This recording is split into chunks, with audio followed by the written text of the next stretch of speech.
Godmorgen, eller god formiddag. Jeg vil gerne have lov at invitere dig med til direktionsmøde. Se, lokalet er lidt anderledes end det, du måske er vant til.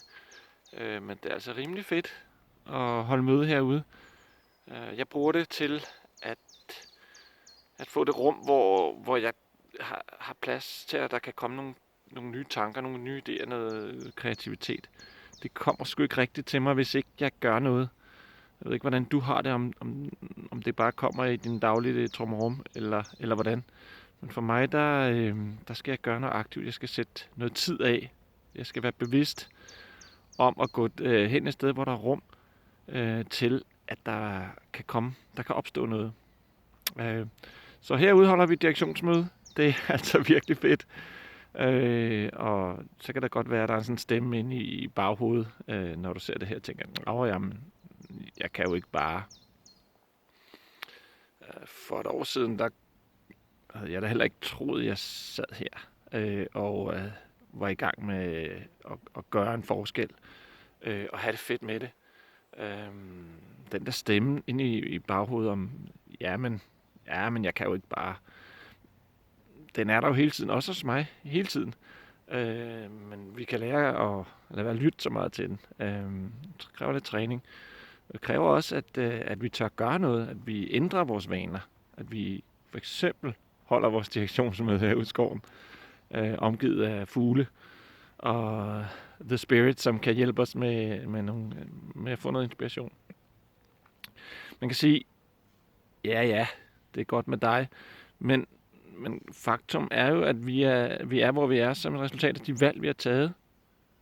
Der er jo ikke nogen udefrakommende kraft, som har proppet dig ned i dit liv, hvor du er lige nu. Du er jo, hvor du er. Jeg er, hvor jeg er.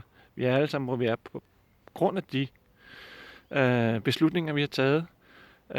Og det er jo godt. Men vi skal også være bevidste om det, at hvis vi vil ændre noget, så er vi nødt til at tage nogle nye beslutninger. Og den der forklaring, man har inde i hovedet, om, men det er jo nemt nok, men det kan jeg jo ikke bare. Den er jeg ved at ikke rigtig tro på mere. Men det kræver jo, at man ændrer noget. Det kræver, at man gør en forskel. Og man ændrer bare en lille smule. Jeg ved sgu ikke, hvem der har sagt det her, men jeg synes, det er sådan halvklogt faktisk, at hvis du bare kan ændre dine vaner og din måde at gøre tingene på sådan 0,5% hver dag eller hver uge, så bliver det til noget.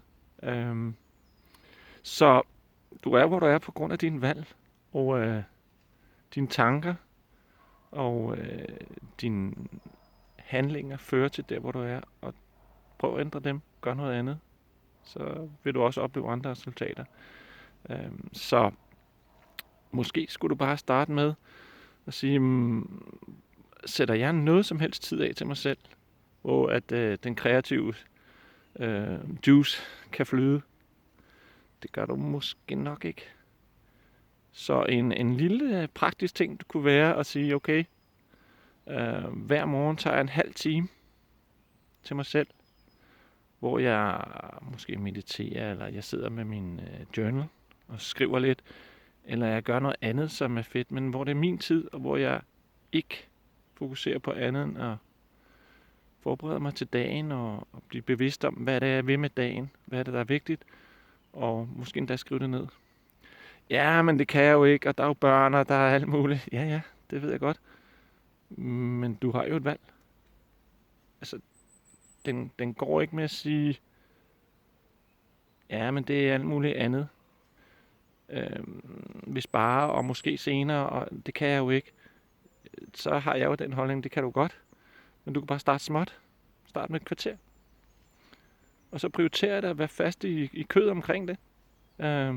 Kommunikere til dine omgivelser, det er det, du vil. Kommer der lige en dalmatinerhund løbende.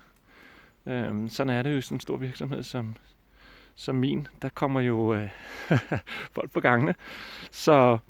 Men vær fast i kødet og kommunikere det ud, og så lad være at gå på kompromis med det. Jeg garanterer dig for, at du vil opleve en forskel. Og bare det der med at være bevidst om det, og sige, jeg prioriterer det sgu. Jeg gør det. Det vil flytte noget. Så skriv ned under, at ja, jeg tager 30 minutter eller 15 minutter til mig selv hver morgen. Skriv det her, for det committer. Når du skriver det, så committer det. Og det er nemt nok at sige, ja, det er måske en meget god idé, men jeg gør det ikke helt. Nej, men så skal du nok heller ikke forvente så mange andre resultater. Så, prøv det. Så nu vil direktionen slutte af og gå ud i verden og gøre en forskel. Jeg håber, du gør det samme. Vi ses.